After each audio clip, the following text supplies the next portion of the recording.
Hello guys, আজকে তোমাদের সাথে একটা গল্প শেয়ার করছি। যেভাবে শিলংয়ে যেভাবে মানে মুরগির মাংস কাটা হয়, আমাদের এখানে কি হয়, মাংসটাকে প্রথমে বটি দিয়ে কেটে তারপর চুলিয়ে করে, বা অনেকে হেঁসো দিয়েও কাটে। যাই হোক, এখানে আমি প্রথমবার দেখলাম যে একটা বড় হিটার, জলের হিটার মেশিন রয়েছে। সেখানে ওরা কি করছে, পুরো মুরগিটাকে চুবিয়ে দিচ্ছে ওই হিটার ফুটন্ত জলের মধ্যে। তো আমার দেখে খুবই খারাপ লাগছিলো, ভেবেছিলাম আমি মুরগিটা আনবো না, কিন্তু যাই হোক খেতে তো হবে, কিছু করার নেই। তাও একটা এক্সপিরিয়েন্স হয়ে গেল যে এখানে মাংসটা খেতে কেমন টেস্ট হয়। তো খাওয়ার তো কোনো ইচ্ছে ছিল না, যা দেখেছি সেটা পরে বলবো, পরের ব্লগে বলবো। তো ওই মাংসটাকে কী করলো ওরা, মানে ফুটন্ত জলে চুবিয়ে ছাড়িয়ে তারপর মাংসটাকে কেটে দিল।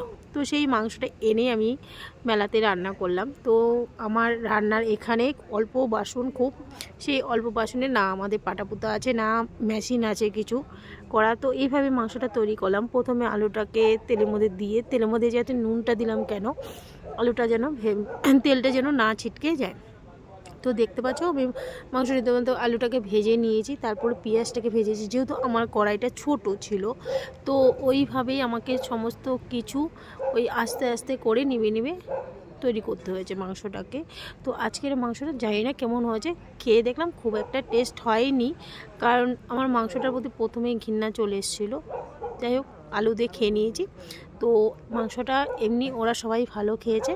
তা আমার যেহেতু প্রথমে দেখে ওইভাবে কাটা দেখেই আমার ঘৃণা লেগেছে। তো এরকম কাটা তোমরা কোথায় কোথায় দেখেছো, জ্বলন্ত ফুটন্ত অবস্থায় মুরগিটাকে চুবিয়ে কাটছে, আমার জানা নেই। তো আমি এই প্রথমবার দেখলাম, তাই তোমাদের সাথে শেয়ার করলাম। তো আজকের ব্লগটা কেমন লাগলো তোমরা সবাই জানিও। টাটা।